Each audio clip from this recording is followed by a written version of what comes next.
Salut les amis, salut Horus. Aujourd'hui on se retrouve donc on va comment dire. J'ai fait une petite sélection de raccourcis clavier qui peuvent vous aider, qui peuvent vous sauver la vie ou vous aider dans votre productivité.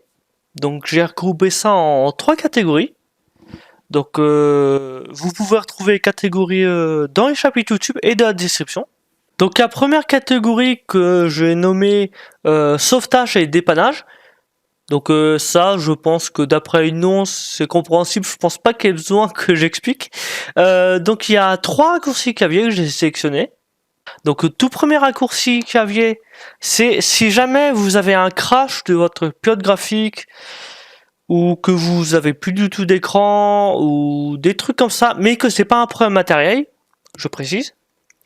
Donc ce raccourci permet de redémarrer le moteur graphique sans devoir redémarrer le PC.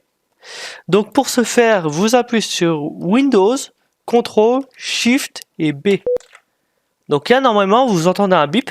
Normalement l'écran s'éteint, ou les écrans si vous en avez plusieurs s'éteint les uns à la suite des autres et se rallument. Et puis bah, vous entendez le bip que vous avez entendu là. Et là, ça redémarre le moteur graphique. Donc normalement, vous devriez de nouveau avoir une image. Donc il y a deuxième raccourci que beaucoup de monde connaît, je suppose. C'est pour éteindre des fenêtres. Donc des fenêtres qui sont bloquées ou n'importe quoi. C'est le fameux Alt F4. Ça, je pense que j'ai pas besoin de vous montrer. Je pense que tout le monde connaît ce raccourci. Alors il y a peut-être un truc que peut-être que certaines personnes d'entre vous ignorent, c'est possible, je ne sais pas. C'est si vous êtes sur le bureau et que vous faites Alt F4, vous avez une minute pour arrêter votre PC, redémarrer, se déconnecter, changer d'utilisateur, ou sur certains PC, vous pouvez mettre en veille aussi. Mais Alt F4, c'était très connu. Donc le prochain raccourci, c'est pour ouvrir le gestionnaire des tâches.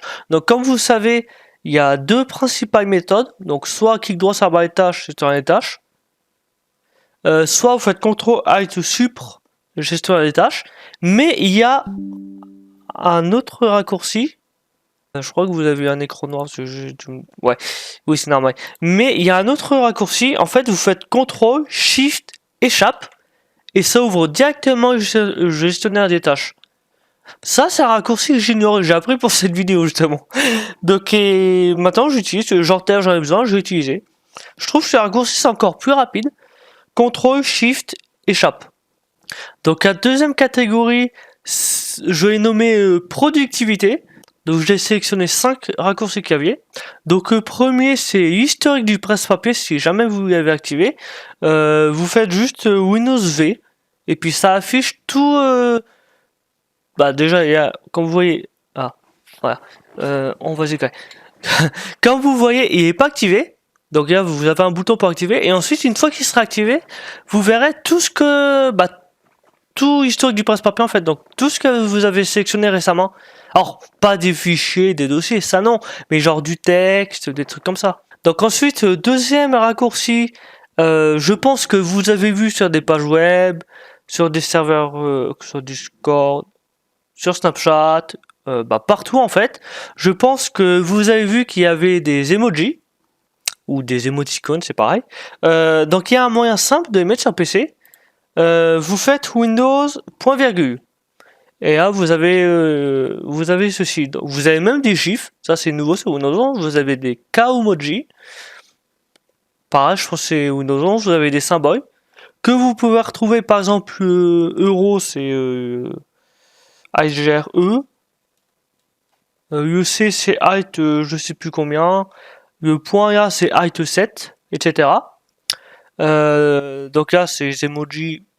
Donc ensuite, le prochain raccourci qui peut être très utile. Alors perso, c'est ce que j'utilise tout le temps quand j'ai besoin.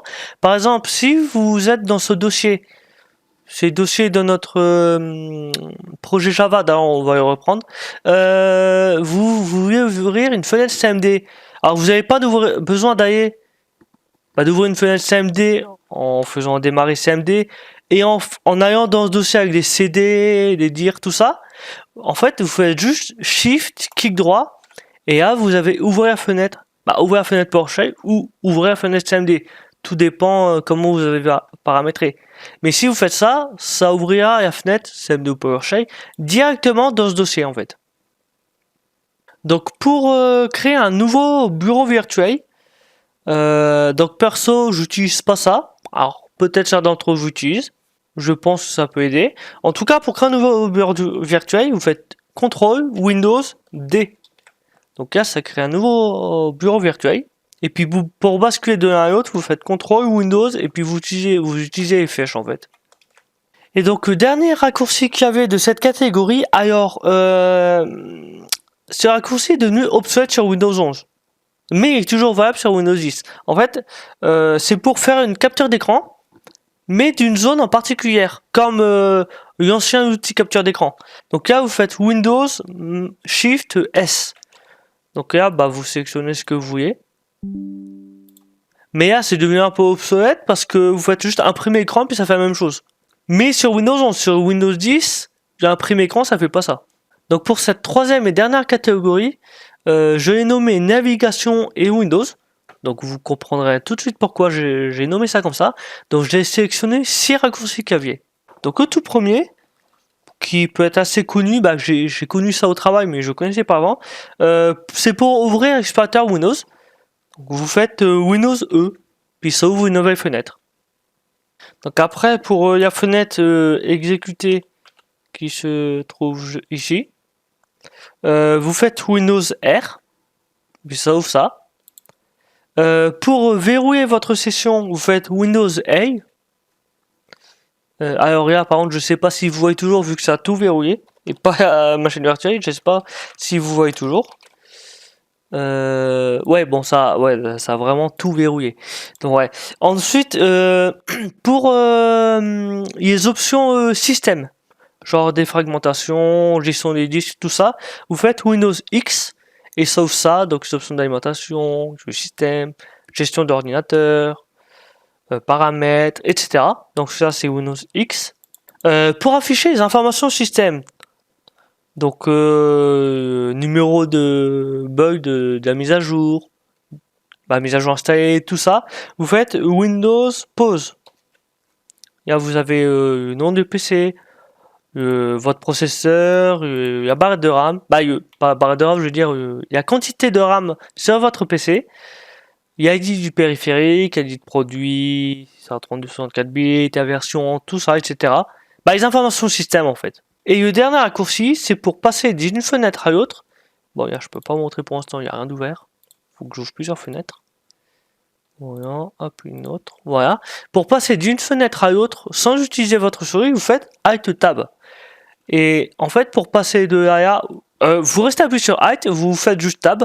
Et quand vous êtes sur la bonne fenêtre, vous lâchez tout. Ou sinon, vous pouvez aussi faire, vous restez appuyé sur Alt et vous cliquez avec la souris. Ça revient au même. Après, vous lâchez et puis c'est bon. Donc voilà, donc j'espère que vous avez appris plusieurs raccourcis clavier et que certains d'entre vous vous sauveront la vie ou vous permettront d'être plus productif, plus rapide, tout ça. Donc j'espère que vous avez aimé. N'hésitez pas à partager et on se retrouve pour une prochaine. Salut!